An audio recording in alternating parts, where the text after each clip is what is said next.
오셨잖아요. 예배에 오시면서 혹시 소원하고 계신 게 있으신가요? 아니면 오늘 오시면서 주님 앞에 어떤 기도를 하면서 오신 게 있으신가요? 한번 생각을 해봤으면 좋겠어요. 대답하지 않으셔도 괜찮고 속으로 내가 오늘 예배를 가면서 또 우리 주일날 예배를 오면서 주님 앞에 이제 어떤 것을 이제 구하면서 가기도 하고 어떤 마음으로 오잖아요. 그 우리의 마음이 어떤지 한번 살펴봤으면 좋겠습니다.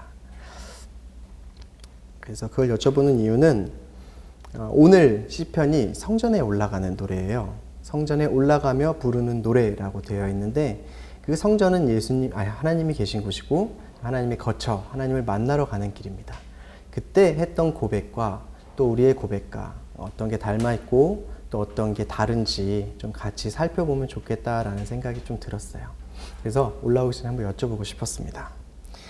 우리 같이 말씀 읽어볼까요? 시편 131편 1절에서 3절까지 시작. 오 여호와여, 내 마음이 교만하지 않고 내 눈이 높지 않습니다. 내가 너무 큰 일들과 나에게 벅찬 일들을 행하지 않습니다. 진실로 내가 내 영혼을 가만히 잠잠히 있게 하니 젖된 아이가 그 어미와 함께 있는 것 같고 내 영혼도 젖된 아이와 같습니다. 오 이스라엘아, 지금부터 영원히 여호와를 바라라. 이 시편은 표제에 어떻게 적혀 있죠? 다윗의 시라고 적혀 있습니다. 다윗은 시편 중에 많은 시편을 작곡을 했는데 150편 중에 약 73개의 시편을 작곡을 했어요. 약 절반 정도를 지었네요. 오늘 시편 133편도 역시 다윗이 지었다고 다윗의 시라고 되어 있습니다. 근데 이 다윗이 어떤 사람인가요? 다윗하면 딱 떠오르는 게 있죠. 하나님의 마음에 합한 사람. 다윗은 사무엘이 사울에게 사울이 범죄한 다음에 당신을 버리고 하나님께서 하나님의 마음에 꼭 맞는 사람을 예비해 두셨습니다 라고 이야기를 한 곳, 그 다음에 사도 바울도 나중에 비시디아 안디옥이라는 곳에서 복음에 대해서 설교할 때 이 다윗에 대해서 설명하는 구절이 있어요. 그게 사도행전 13장 22절인데 거기서 다윗에 대해서 증언하시기를 내가 이새의 아들 다윗을 보내 내 마음에 꼭 맞는 사람임을 알았다라고 이렇게 설명하고 있습니다. 그러니까 하나님의 마음에 꼭 맞는 그 다윗이 지은 시예요. 그 다윗이 하나님께 고백한 시이고 하나님의 집, 하나님이 계신 곳으로 올라가면서 그 마음을 이렇게 고백한 시입니다.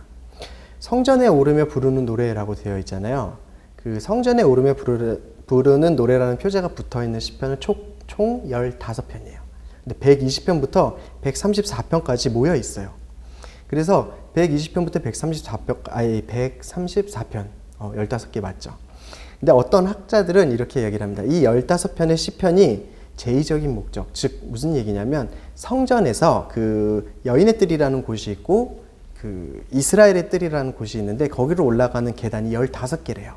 그래서 한 계단을 오를 때마다 이 시편을 하나씩 노래했다. 그래서 이렇게 제의적인 목적으로 지어진 시다라고 이렇게 관련시켜서 이야기를 하시는 분이 있고, 다른 견해로는 순례자들이랑 관련된 거예요. 예루살렘에 있는 성전에 찾아오는 순례자들이 부르면서 왔다라는 거예요. 이 시편들을.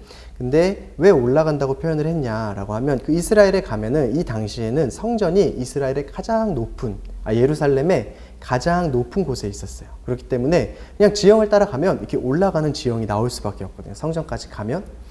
그렇기 때문에 오르면서 부르는 노래이면서 동시에 그들의 마음이 귀하신 하나님께서 계신 귀한 곳으로 내가 올라간다라는 고백을 했다라는 마음을 뜻한다고 이렇게 이야기를 하고, 또 어떤 학자들은 바벨론에서 포로 생활을 마치고 돌아오면서 하나님께로 돌아온다라는 이제 그런 주장을 하기도 해요. 근데 이게 이제 나눠져 있긴 한데 이게 어떤 것이라도 가장 중요한 게 뭐냐면 이 모든 것이 의미하는 바인데 그게 다 하나님께서 계신 곳으로 나아간다라는 거예요.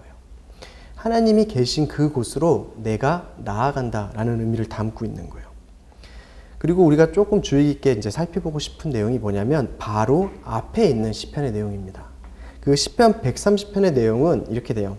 자비를 바라며 부르짖는 저자의 목소리가 담겨 있어요. 그리고 용서는 오직 주께 있으니 여호와를 간절히 바라라.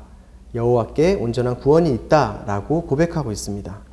그러니까 바로 앞선 시편은 무슨 내용이냐면 죄에 대한 용서와 구원에 대해서 노래하며 여호와를 바랄 것을 종용하고, 이어지는 오늘 본문 시편 131편에서는 용서받은 백성들이 하나님 앞에서 어떤 고백을 하는지랑 연결이 되고 있는 거예요. 그러니까 영적인 포로였던 우리들이, 죽음의 상태에 있었고 죄의 포로였던 우리들이 예수 그리스도의 보혈로, 예수 그리스도의 생명으로 구원을 받았습니다. 그리고 그 예수 그리스도의 십자가로 구원받은 그리스도인들의 마음 상태가 어떠한지에 대해서 표현하고 있는 것이 바로 오늘 시편의 내용과 같은 거예요. 우리 1절 같이 다시 한번 읽어볼게요. 오 여호와여, 내 마음이 교만하지 않고 내 눈이 높지 않습니다. 내가 너무 큰 일들과 나에게 벅찬 일들을 행하지 않습니다. 그러니까 그런 다윗의 고백은 이렇게 시작이 됩니다. 오 여호와여, 내 마음이 교만하지 않고 내 눈이 높지 않습니다. 마음이 교만한 것과 눈이 높다라는 이 말은 성경에서 짝을 이뤄서 좀 많이 등장합니다. 잠언이나 시편에서 종종 등장을 하는데, 시편 101편 5절에서도 누구든지 눈이 높고 마음이 교만한 사람은 내가 참지 않을 것이다. 참지 않을 것입니다. 잠언 21편 4절에도 거만한 눈과 교만한 마음, 악인이 경작하는 것은 죄다라고 말하면서 이 교만한 마음과 거만한 눈, 높은 눈이 높은 것에 대해서 말하고 있습니다. 그러니까 교만한 것은 높은 위치에 두고 또 혹은 높이거나 되게 고귀하게 여기다라는 의미를 가지고 있는데, 무엇을 그렇게 높이냐면 자기의 마음을 그렇게 높인다라는 거예요. 자신의 마음을 높은 곳에 두고 자신의 마음을 가장 귀하게 여기는 것을 이야기를 하고 있습니다. 그러니까 이러한 교만한 마음이 눈이 높다라고 하는 것은, 눈은 우리 그런 얘기하죠. 사람의 마음을 반영한다고. 자신의 마음을 만족시킬 그 자리를 바라보게 돼요. 그리고 다른 사람들을 바라보는 시선도 자기보다 열등한 자로 얕잡아 보는 눈이 되어버립니다. 그래서 교만한 사람은 많은 사람들의 인정을 받는 자리나 아니면 많은 사람들을 말 한마디로 움직일 수 있는 자리, 명예나 야망을 쫓는 자리를 바라보게 되어 있어요. 자신보다 높은 사람을 보면은 시기하고 질투하고, 자신보다 낮은 사람이라고 보면 얕잡아 보고 멸시하게 됩니다.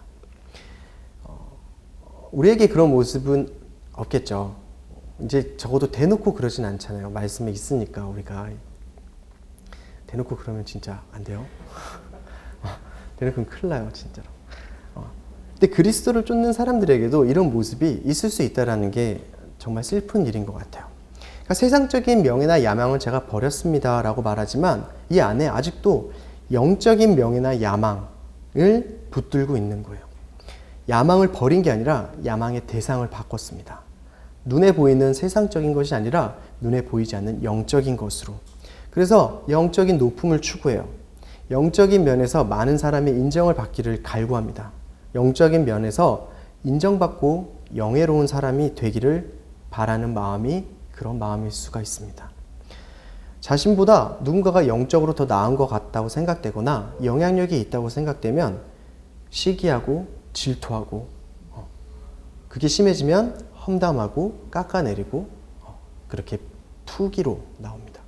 아마 고린도 교회가 이런 문제에 있었던 것 같아요. 고린도 교회는 영적인 은사가 굉장히 풍성했어요. 그래서 그런 영적인 눈사를 사람의 눈으로 보면서 더 좋은 것과 덜 좋은 것으로 나누기 시작했어요. 분별이 아니죠. 그 구분하고, 그래서 더 좋다고 생각되는 은사를 가지는 사람을 더 높여주고, 별로 그냥 그런 은사라고 생각되는 걸 가진 사람을 낮게 보고 멸시하고 무시하는 일들이 교회 안에서 일어나기 시작했습니다. 그래서 사도 바울은 그 교회의 몸을 세우기 위한 은사, 그리고 선물이라고 일축하면서 고린도전서 12장과 14장에 그 은사의 이야기를 다루면서 가운데에다가 무엇을 넣어놨냐면 고린도전서 13장, 그 유명한 사랑장을 넣어놨어요. 그러니까 결국에 사랑이 아니면 그 은사는 아무 소용이 없다라는 거예요. 결국에 그리스도의 몸을 세우기 위한 사랑으로 하지 않으면 그 모든 은사는 아무 소용이 없다고 말하면서 그 사랑할 것을 권면을 합니다. 그러니까 우리가 겸손한 척 하면서 다른 사람을 나보다 더 영적으로 못하다, 나보다 열등하다고 얕잡아 보거나 그런 헛된 우월감이 있어요. 그때 나오는 잘못된 동정으로 인한 사람을 대하면서 나는 사랑한다 라고 말하는 그 미혹의 속임에 빠져 있을 수도 있습니다. 그러니까 내가 가진 어떤 우월감 때문에 내가 너보다 나으니까 내가 너를 동정하고 더 사랑하고 용납할 수 있어 라는 고백이 이렇게 올라올 때가 있더라고요. 빨리 보시길 원합니다. 제가 반대 되게 괴로운데 그래도 빨리 괴롭고 빨리 자유해지는 게 좋잖아요. 알면 경계할 수 있어요. 근데 모르면 더 문제인 거예요. 교만은 참 위험한 게 잘 몰라요. 남들은 다 아는데 나만 몰라요. 남들은 다 나 교만하다 그러는데 자기는 교만한 줄 몰라요. 근데 이게 그냥 그 사람이 너무 교만해서 그런 게 아니라 진짜 눈이 가려져서 모르는 거예요.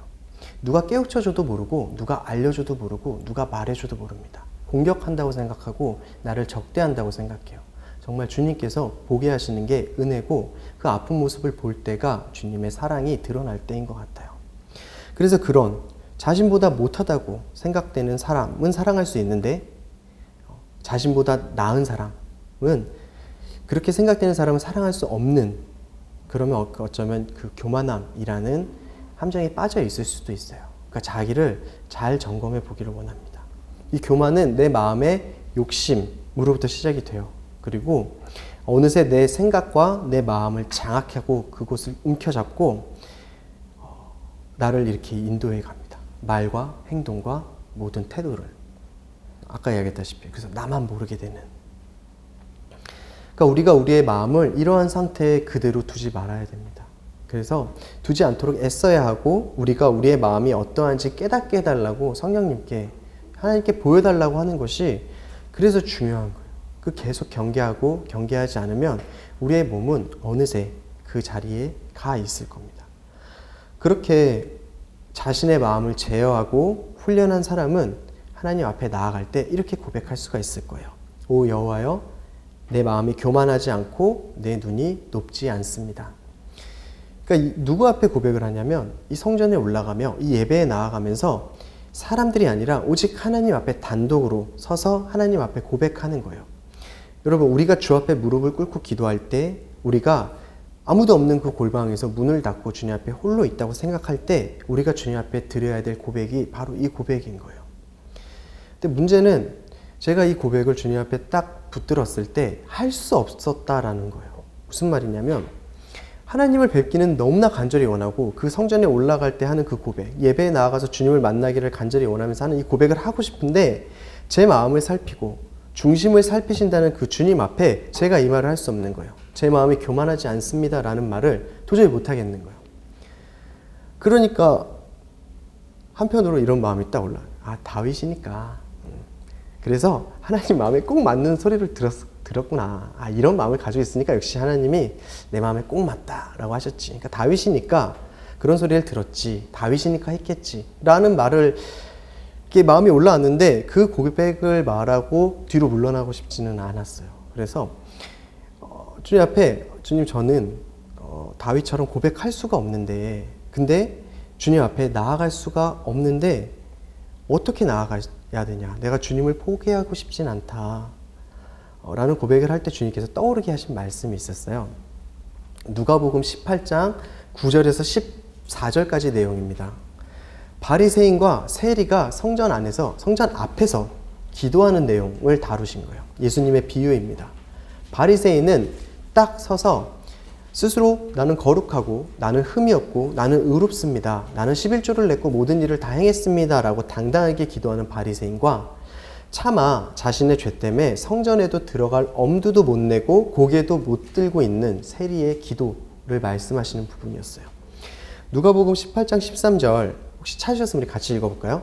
그러나 세리는 멀찍이 서서 하늘을 쳐다볼 엄두도 내지 못하고는 가슴을 치며 말했다. 하나님, 이 죄인에게 자비를 베풀어 주십시오.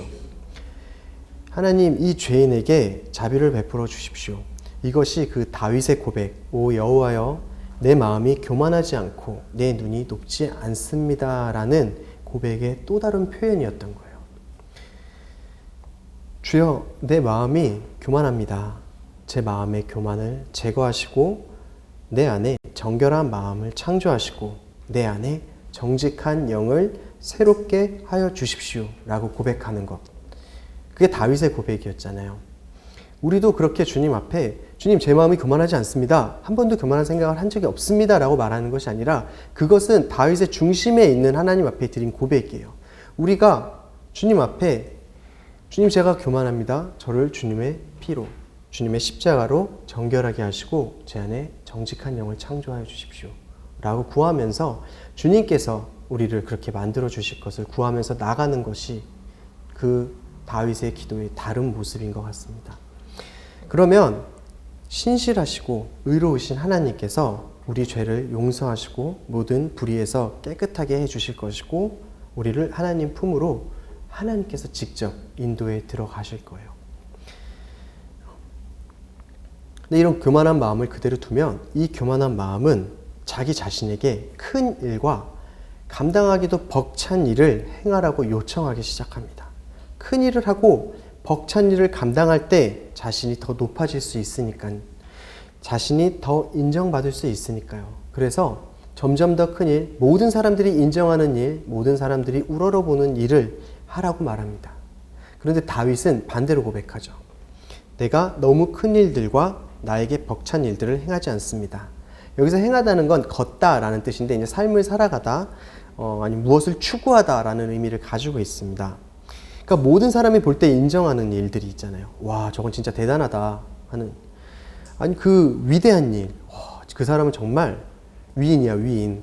그 사람 때문에 정말 세상이 좋아졌어 라는 그 위대한 일, 그러니까 나에게 벅찬 일, 사람이 행하기 어려운 일, 내가 이해하기 어려운 일들을 쫓지 않는다라는 거예요. 다윗은. 우리 다윗의 삶을 잠깐 생각해 볼까요? 다윗은 스스로 왕이 되기를 원했습니까? 원하지 않았을까요? 스스로 왕이 되려고 계략을 짜고 열심히 애를 썼을까요? 그렇지 않았을까요? 네, 우리가 살펴본 대로 다윗은 스스로 사람들 앞에 선 적이 없었어요. 양을 치며 혼자 그 들판에, 심지어는 가족들로부터 떨어져 있던 그 다윗을 사무엘이 기다려서 끌고 옵니다. 그리고 사무엘에 이끌려서 하나님께 기름 부음을 받았죠. 왕위도 마찬가지예요. 기름 부음을 받은 후에 왕궁에 나갔더니 도리어 죽임을 당할 위기에 처하고 사울에게 쫓겨서 깊은 굴욕과 괴로운 길을 참고 지나갑니다. 10여 년을 그렇게 지내죠. 그 와중에도 사울과 이스보셋을 제거하는 일을 자기 스스로 감당하지 않고 하나님께 맡깁니다. 이스보셋은 누구냐면 그 사울 다음에 그 북이스라엘 그 11지파를 다스렸던 왕의 이름이에요. 이들에게 복수할 수 있는 기회와 힘이 있었음에도 불구하고 다윗은 하지 않고 스스로 하나님께 그 심판을 맡겨드려요. 전쟁이 끝나고 통일왕국의 왕이 돼서 지나가는데 시므이라는 사람이 저주를 합니다. 다윗에게 군사가 있었어요. 그런데 그 저주하는 것을 내버려 둡니다. 또 아들인 압살롬이 반역을 일으켜서 다윗을 죽이겠다고 쫓아올 때 그 전쟁을 일으키지 않고 자신 곁에 있는 병사들과 함께 예루살렘을 도망치듯이 떠나갑니다. 그러니까 다윗은 겁쟁이라, 다윗은 그런 걸 감당할 여력이 없어서가 아니라 분명히 알고 있어서 그랬던 거예요. 자신이 기름 부음 받게 하신 것도 하나님이시고 자기가 견딜 수 없는 고난이라고 생각되는 그 시간 속에서도 하나님은 여전히 자신을 위해서 일하고 계셨고, 자신이 그 광야에서 쫓겨다니는 그 시간 동안 하나님 앞에 순종했을 때 결국에 하나님께서 그 약속을 지켜서 하나님의 약속된 보증을 나에게 주신 것을 명확하게 기억하고 있었던 거예요. 알았던 거예요. 결국 하나님께서 그 약속을 반드시 지킬 것이고 내 안에 일어나는 그 모든 삶은 내가 감당할 것이 아니라 감당할 수도 없고 하나님께서 하시는 것이다 라는 사실을 분명하고 명확하게 알고 있었습니다. 왕이 된 것도, 살아있는 것조차도, 도망치는 그때 역시 하나님께서 모든 걸 주관하고 계신다라는 것을 알고 있었고, 자신은 한 것이 없었고 할 수 있는 것도 없었음을 분명하게 알고 있었어요. 그렇기 때문에 다윗 왕은 그렇게 반응을 할 수 있었습니다. 하나님께서 어떤 사람은 한 나라의 왕으로, 어떤 사람은 그냥 문지기로, 어떤 사람은 성전 안에서 예배를 집전하는 레위 제사장으로, 어떤 사람은 그 성전에 그냥 문지기로 부르셨어요.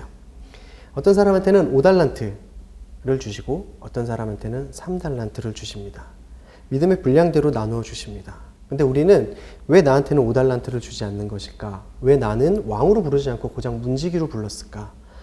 하고 서운함을 토로할 수는 있습니다. 근데 어느 정도를 받는 것과 하나님을 얻는 것은 전혀 다른 내용인 거예요. 우리가 여기서 볼 것은 5달란트를 얻든 3달란트를 얻든 주인과의 화목함, 그 말에 명령했다라는 사실이 중요한 것이지, 그렇지 않은 건, 누가 더 많이 받아서 더 많은 걸 했다라는 것을 이야기하고 있지 않은 걸 알고 있을 거예요. 왕이든 제사장이든 문지기이든 성전에 있는 하나님과 같이 있고 가까이 있고 함께 있는 것이 더 중요한 거예요. 그러니까 자신에게 주어진 분량은 돌아보지 않고 그 분량에 넘치는, 문지기로서의 분량을 넘쳐서 제사장으로서의 일을 탐하거나 애쓰거나 그것을 하려고 노력하거나, 자신이 감당할 수 없는 일을, 감당할 수 없는 부분을 가지려고 하는 것은 자신의 마음의 목적이 어디에 있는지를 참 다시 살펴봐야 될 것 같습니다. 근데 생각해 보세요. 그게 전혀 우리한테 행복한 일이 아니에요. 내가 감당할 수 없는 큰 일을 하려고 하면 얼마나 불안합니까? 마음이 얼마나 불안할 거예요. 내가 이거 못하는 거 뻔히 아는데 나는 이걸 해내야 돼요. 그거 자체가 굉장히 괴롭고 힘든 일일 수밖에 없는 거예요. 내한테 벅찬 일을 해내려는 그 부담감, 저것을 해내야만 한다는 그 압박감, 발 뻗고 잠도 잘 수 없을 것 같아요. 마음 편히 식사도 하지 못할 것 같습니다. 그렇게 하는데도 불구하고 그 끝에는 결국 이룰 수 없다라는 사실을 또 분명하게 알게 되면 그 절망감은 또 어떻게 감당할 수 있겠습니까? 그러니까 마음의 욕심 그리고 그 교만으로 인해서 얻게 되는 괴로움이 보통 심한 게 아니고 얼마나 괴로운지 모르겠습니다. 영적인 큰 사람이 되기보다는 그저 그냥 하나님과 더 가까운 사람이 되는 것이 우리에게 은혜이고 복인 것 같습니다. 크고 많은 일을 해내는 능력 있는 사람이 되기보다는 하나님과 더 가까운 사람이 되는 것, 하나님 안에 있는 것을 쫓아가고 하나님을 따라 행하는 우리가 되고 제가 되기를 우리가 그렇게 같이 기도하고 애썼으면 좋겠습니다. 우리의 가치는 하나님 안에만 있어요. 우리가 행하는 일이나 우리의 외부에, 하나님의 외부로부터 우리의 그 가치를 찾지 않기를 바랍니다. 우리 2절 같이 한번 읽어볼까요? 진실로 내가 내 영혼을 가만히 잠잠히 있게 하니 젖된 아이가 그 어미와 함께 있는 것 같고 내 영혼도 젖된 아이와 같습니다. 다윗은 다시 고백을 하는데 맹세와 다짐을 합니다. 여기에 진실로라는 말은 그 히브리 문학에서 단언과 맹세하는 그런 거기에 해당하는 표현으로 이렇게 되어 있어요. 그 비슷한 용법이 132편 다음 편 3절에 나오는데 여기 보면 다윗이 뭐라고 고백하냐면 내가 내 집에 들어가지도 잠자리에 들지도 않고 내 눈이 잠들지도 내 눈꺼풀이 졸지도 않겠습니다 라고 다짐을 해요. 왜냐하면 여호와를 위한 곳 야곱의 전능하신 하나님이 계시는 곳을 찾을 때까지 말입니다. 그러니까 하나님이 계신 그곳을 찾을 때까지 자기 잠도 자지 않고 눈꺼풀이 졸지도 않을 거라고 맹세하고 다짐하는 거예요. 그 자신 마음의 갈망을 강하게 표현하는 거죠. 그와 마찬가지로 본문의 고백은 이것과 같습니다. 내가 절대로 내 영혼을 가만히 잠잠히 있게 하겠습니다 라는 거예요. 그러니까 저절로 우리가 주님을 만나고 주님 안에 있다고 내 마음이, 내 영혼이 잠잠하고 고요한 상태에 있게 되는 게 아닌 거예요. 철저하게 자신의 영혼을 고요하게 하기 위해서 무엇인가 해야 할 것이 있다라고 말하고 있습니다. 그리고 그러한 상태를 비유를 통해서 말하고 있는 거죠. 젖된 아이가 그 어미와 함께 있는 것 같은 모양으로 내 영혼이 젖된 아이와 같은 모양으로 진실로 내 영혼을 잠잠히 가만히 있게 합니다라는 거예요. 근데 여기서 잘 보면 젖먹이가 아니라 젖된 아이죠. 그 젖먹이가 어미 품 안에 안겨있는 것 같이 라고 말하지 않고 젖된 아이가 어미 품 안에 안겨있는 것 같이 라고 말합니다. 단지 하나님께서 너가 할 수 있는 없는 일을 하지 마. 내가 너를 안아줄게. 다 채워줄게. 라는 말씀을 전하시려면 젖먹이라는 말만 했어도 크게 무리는 없었을 거예요. 그런데 굳이 다윗은 젖된 아이라는 표현을 사용하고 있습니다. 왜 그럴까요? 젖대는 일은 아이에게 반드시 필요하죠. 아이가 자랐는데 모유가 아기를 건강하게 만든 건 사실입니다. 면역력도 키워주고 어렸을 때는 그렇게 먹어야 하지만 일정 시간이 지나면 그 모유의 영양분이 다 빠지고 그 모유로만 아기가 영양분을 다 이렇게 얻을 수가 없어요. 그래서 그때부터는 모유를 끊고 이제 엄마가 주는 이유식이라든가 이제 다른 외부의 음식을 먹으면서 영양분을 섭취를 해야만 해요. 건강을 유지할 수 없기 때문입니다. 그래서 아기의 입장에서 볼게요. 근데 젖대는 일이 쉽지가 않잖아요. 아기의 입장에서는 세상 좋은 엄마의 그냥 울면 왔던 먹기도 편했고 그냥 바로바로 나왔던 그 젖이 없어진 거예요. 자기가 울고 보채도 올 것이 오지 않습니다. 그리고 다른 게 막 와요. 그리고 그걸 먹어야 된다고 그전에는 그렇게 포근하고 따뜻했던 엄마가 되게 매정하게 가까이 오지도 않고 그래요. 울고 떼쓰고 보채고 있는 힘을 다해서 요구하죠. 근데 저 떼는 일이 간단한 일은 아닐지라도 반드시 떼야 되는 것도 사실이죠. 그래서 그 시편 기자는 이 이미지를 가지고 와서 우리의 영혼에 비유하고 있는 거예요. 추구하고 우리가 쫓았던 세상이 있고 재산과 명예와 쾌락과 그 유익이 있어요. 그거를 버려야 된다라는 거예요. 더 이상 그걸 붙들고 동시에 하나님께로 나아갈 수 없다라는 거예요. 그거 자아와 자기의 그리고 내가 가진 나를 의존하는 나의 어떠한 능력을 의존하는 그런 태도를 다 버려야 된다라는 거예요. 그리고 젖된 아이는 더 이상 모유가 아닌 그 젖이 아닌 어머니가 주는 다른 음식을 통해서 어미가 주는 것에 전적으로 의지하듯이 다윗은 하나님과 그 섭리, 은혜, 능력을 전적으로 의존했던 것을 말하고 있는 거예요. 이게 그렇게 해야 된다라고 말하는데 어디서 그 근거가 나왔냐면 다윗은 자신이 그렇게 살아왔던 것, 자신의 삶을 통해서 경험해 왔던 것을 가지고 이야기를 하고 있는 거예요. 너희가 더 이상 하나님을 바라고 하나님을 쫓는다면 그 전과 같이 너희가 가지고 있는 재산, 명예, 이 세상의 것을 가지고는 절대 갈 수 없다. 그것을 버려라. 그리고 그것을 버리고 그분께 나아가라 라는 거예요. 보면 젖된 아이가 어미 품에 있다라는 건 무엇인가를 요구하고 있는 게 아니잖아요. 젖된 아이가 어미 품에서 요구할 수 있는 게 없죠. 더 이상 젖을 먹지도 않으니까요. 어머니 품에서 그냥 평안과 안식을 누리는 거예요. 그렇게 우리의 영혼이 하나님의 품에서 평안과 안식을 누리게 된다는 것을 전하고 있습니다. 그러니까 고통이 있고 자기 그 싸움, 영적인 싸움이라 그러잖아요. 그 싸움을 지나서 자기 부인의 자리에 서게 되면 우리의 그 마음은 고요해지게 됩니다. 그 전까지 얼마나 시끄러워요. 이렇게 해야 된다, 저렇게 해야 된다, 이거 해야 된다, 저거 해야 된다, 이거 안 하면 안 된다, 저거 해야 된다, 이렇게 하면 저 사람은 어떻게 반응할까? 이걸 하면 이건 어떻게 될까? 저걸 해야 될까? 말아야 될까? 다른 걸 해야 될까? 말아야 될까?